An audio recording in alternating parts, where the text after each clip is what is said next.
اعوذ باللہ من الشیطان الرجیم بسم اللہ الرحمن الرحیم الحمدللہ رب العالمین والصلاة والسلام علی اشرف الانبیاء والمرسلین محمد وآلہ الطیبین الطاہرین المعصومین بالقاسم محمد رب اشرح لی صدری ویسر لی امری واحلل عقدۃ من لسانی یفقہوا قولی اما بعد فقد قال اللہ تعالی فی قرآن مجید یوم ندعو کل اناس بامامہم۔ خداوند عالم کی خاص توفیق، خداوند عالم کے فضل، خداوند عالم کی عنایت سے جس موضوع کے اوپر ہم گفتگو کا آغاز کر رہے ہیں وہ ہے امام خمینی رحمۃ اللہ علیہ کی زندگی کے سیاسی اور اجتماعی تغیرات۔ شروع کرنے سے پہلے امام خمینی علیہ السلام کی زندگی کے بارے میں تھوڑی سی گفتگو کرنا مناسب رہے گی کہ ہم جان سکیں امام خمینی رحمۃ اللہ علیہ لیڈر، رہبر انقلاب کیسے بنے۔ امام خمینی علیہ السلام کی زندگی کو بخوبی معائنہ کرنے کی ضرورت ہے۔ تو امام خمینی کی زندگی کو 4 ادوار میں ہم تقسیم کرتے ہیں۔ اول، بچپن اور جوانی کا دور۔ دوسرا، تحصیل و حصول علم و تدریس کا دور۔ تیسرا، مرجعیت دینی کا دور۔ اور چوتھا، ایک سیاسی نظام کے رہبر کی حیثیت سے حاکمیت کا دور۔ بس ہم ان دور کو تجزیہ کر کے اس طرح محسوس کریں گے جیسے ہم تجربہ کر رہے ہیں کہ امام کی شخصیت کے نکھار، امام کی شخصیت اس قدر بلند و عرفان مقام تک کیسے پہنچی، کیا اس کے پیچھے فیکٹرز تھے، ہم وہ دریافت کرنے کی کوشش کر رہے ہیں۔ بس اس کا مقصد امام کی پہچان ہے تاکہ ہم امام کو پہچان کر ان جیسی زندگی گزارنے کی خداوند عالم سے توفیق طلب کریں، اور خداوند عالم لازماً عنایت فرماتا ہے۔ اچھا، امام سب سے پہلا دور جس کی ہم گفتگو کرنے لگے ہیں، امام کے بچپن اور جوانی میں ہونے والے تغیر و تبدیلی، یعنی امام کا بچپن اور جوانی کن حالات میں گزرا، کس طرح سے گزرا۔ تو امام علیہ الرحمہ کا اصل نام ہے سید روح اللہ مصطفی، امام خمینی کے اصل نام۔ امام ایک مذہبی گھرانے میں پیدا ہوئے۔ آپ کے والد اور آپ کے دادا اس دور کے بڑے فقہا میں شمار ہوتے تھے، اور آپ کے پردادا نیشاپور کے علماء میں سے تھے، یعنی کہ نسل در نسل یہ خدام دین تھے۔ آپ کے پردادا جو نیشاپور والے تھے وہ برصغیر پاک و ہند کشمیر میں تبلیغ کے لیے آئے، اور کشمیر میں آئے، برصغیر میں آئے۔ آپ کے پردادا کو جو دشمنان اہل بیت، دشمنان دین اسلام تھے، انہوں نے شہید کر دیا۔ پھر چونکہ امام روح اللہ مصطفی، امام خمینی خمین کے رہنے والے تھے، آپ کے دادا کو لوگوں نے، خمین کے بزرگوں نے دعوت دی کہ آپ یہاں تشریف لائیں اور یہاں آ کر ہماری تبلیغ کریں، ہماری اصلاح کریں۔ تو آپ کے دادا نے دعوت قبول فرمائی اور شیوہ اہل بیت کی طرح تبلیغ کے لیے خمین چلے گئے، وہاں زندگی بسر کر رہے تھے۔ ایک اہم بات، سید مصطفی جو والد بزرگ ہیں امام خمینی کے، وہ آیت اللہ مرزا شرازی کے ہم عصر فقہا میں ہیں، یعنی کہ ان کے دور کے عالم ہیں۔ وہ مرزا شرازی جنہوں نے تمباکو نوشی کے خلاف اپنا مشہور فتویٰ دیا۔ اچھا جی، آپ کے دادا نے وہی تعلیم حاصل کی نجف اشرف، چونکہ اس وقت وہ مرکزیت رکھتا تھا، اور اجتہاد کی اجازت لے کر واپس خمین میں تشریف لے آئے۔ پھر خمین میں اسی طرح تبلیغ کا سلسلہ جاری رکھا۔ اب خمین جس وقت آپ کے بابا آ رہے ہیں، آپ کے والد آ رہے ہیں، اس وقت خمین کے حالات کیسے تھے؟ آیا خمین کے حالات نارمل تھے یا وہاں پر کچھ سیاسی انتشارات تھے؟ تو دیکھتے ہیں، تاریخ بتاتی ہے کہ اس وقت وہاں پر شر پسندوں کی اجارہ داری تھی۔ شر پسند، فتنہ پسند کا وہاں پر عروج تھا،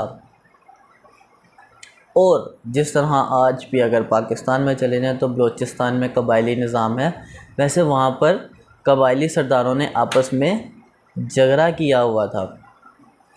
بس یہ کشمکش، یہاں تک کہ جو مرکزی حکومت تھی، مرکزی انتظامیہ تھی، وہ بھی نااہل ہو چکی تھی۔ تو پھر سید مصطفیٰ کیونکہ عاشق اہل بیت تھے، انہوں نے روش اہل بیت کے اوپر عمل کر کے قبائلی سسٹم اور شرپسند عناصر کے خلاف جہاد کیا۔ یہاں تک کہ انہوں نے اپنے گھر کی دیواریں اونچی کر دی، میناریں بنا دی، ایمان کی جگہ بنا دی، اور آج بھی اگر خمین میں جو بوسیدہ پرانا گھر ہے آیت اللہ خامنائی کا، آیت اللہ خمینی کا، وہاں پر قدیم اثرات موجود ہیں۔ وہ مسائل، وہ جنگی سامان جو ان شرپسند کے خلاف کرتے تھے، بس دشمنوں نے سازش کی، جیسے ہوتی آئی ہے۔ تاریخ گواہ ہے اس بات کی کہ دشمن سازش کرتے آئے ہیں، اس میں کوئی شک نہیں۔ خوب، تو ایک دفعہ ایسے ہی دو بڑے شرپسند عناصر تھے، دو بڑے نام آتے ہیں، ایک سردار قبائلی سسٹم کا جس کا نام ہے سردار جعفر قلی خان، اور دوسرا مرزا قلی سلطان۔ یہ بہت ظالم تھے۔ اس کے خلاف امام عراق میں انتظامیہ، مرکزی انتظامیہ کے خلاف، مرکزی انتظامیہ کے ہاں شکایت کے لیے گئے۔ جا ہی رہے تھے تو راستے میں انہوں نے، یہ جو سردار تھے، ان کے آدمیوں نے آیت اللہ سید مصطفی کو شہید کر دیا۔ بس جس وقت شہید ہوتی ہے نا، جس وقت آیت اللہ مصطفی یعنی کہ والد بزرگ سید روح اللہ مصطفیٰ کے جب شہید ہوتے ہیں تو یہ ان کے سب سے چھوٹے فرزند کی عمر صرف 5 ماہ تھی۔ صرف 5 ماہ کے تھے آیت اللہ خمین میں جس وقت شہادت ہوئی۔ اپنے والد کے قتل کے بعد امام خمینی کی تربیت ان کی والدہ اور پھوپھی نے کی۔ پھوپھی بہت دلیر عورت تھی، بہت دلیر عورت تھی، حقیقی تھی، عاشق بی بی فاطمہ الزہرا سلام اللہ علیہ۔ اتنی دلیر تھی کہ مقدمہ لڑا اپنے بھائی کے قاتل کے خلاف، اور مقدمہ لڑا اور پھر ان ظالموں سے قصاص لیا اور فتح پائی۔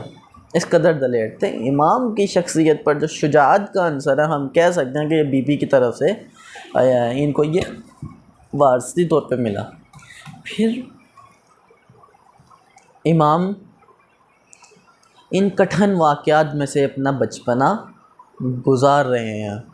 جب امام جوان ہوتے ہیں، جب امام بڑے ہوتے ہیں، تب بھی وہ عناصر تو اپنی جگہ پر ہیں۔ جو دشمن ہیں وہ تو اپنی جگہ پر ہیں، وہ اپنے ظلم و ستم کیے جا رہے ہیں۔ یعنی ایک طرف قوت الہی ہے اور ایک طرف قوت شیطان ہے، دونوں آپس میں بڑھتے جا رہے ہیں۔ قوت الہی کے سربراہ سید روح اللہ مصطفیٰ قرار پاتے ہیں۔ سید روح اللہ مصطفیٰ جب بڑے ہوئے تب بھی وہ ان واقعات کی طرف اشارہ کرتے آئے ہیں۔ بس آج کا ٹاپک چند جملات کے بعد میں ختم کرنے کی کوشش کرتا ہوں کہ روح اللہ کا بچپن اور جوانی انہی حالات میں گزر رہا ہے۔ بد امنی کے حالات ہیں، حملے ہو رہے ہیں، یہاں سے جوابی کارروائی ہو رہی ہے، وہاں سے حملے ہو رہے ہیں، یہاں سے جوابی کارروائی ہو رہی ہے، یہاں تک کہ علی قلی خان، یہ جو ظالموں کا آگے جانشین مقرر ہوتا ہے، اس نے حملہ بول دیا جب جنگ آزادی ہوئی تو حالات اور زیادہ بڑھ گئے۔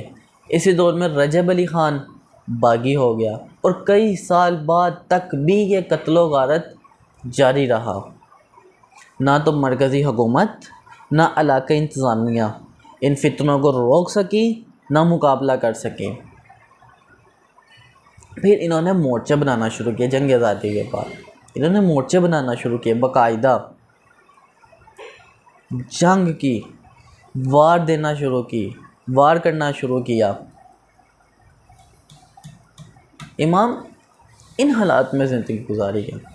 اپنی تقریروں میں مولا اشارہ کرتے تھے، امام خمینی، ان کے جملے آپ سنیے گا، میں بچپن سے ہی جنگ میں تھا، زمینداروں کے حملوں کی زد میں تھا، رجب علی جیسے لوگوں کی زد میں تھا، خود ہمارے پاس بندوق تھی۔ جس محلے میں امام زندگی گزار رہے تھے، رہائش پذیر تھے، وہاں پر بس جب امام خمینی علیہ السلام، ان واقعات نے امام خمینی کے اوپر بہت گہرا اثر ڈالا۔ وہ جس نے اس زمانے میں لکھنا پڑھنا ہوتا تھا، قرآن کی تلاوت سیکھنی ہوتی تھی، عربی کے رائج جو مکتب خانے تھے، جس نے بھی یہ کرنا ہوتا تھا اسے عراق کی طرف عزم سفر کرنا ہوتا تھا، یعنی کہ وہ خمین میں نہیں پڑھ سکتا تھا، اسے عراق جانا پڑتا تھا۔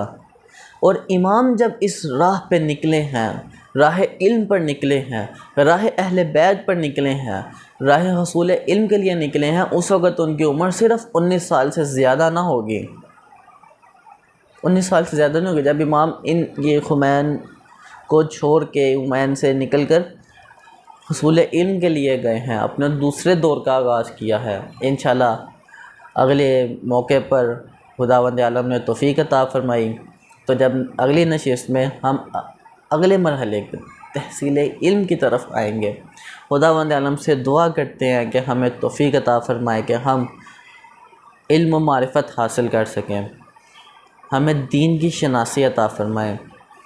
خداوند عالم ہمیں قرآن مجید کو سمجھنے اور اس پر عمل کرنے کی توفیق عطا فرمائے، اور خداوند عالم امام زمانہ کے ظہور میں تعجیل فرما، ہمیں ان کے اوان انصار میں شامل فرما۔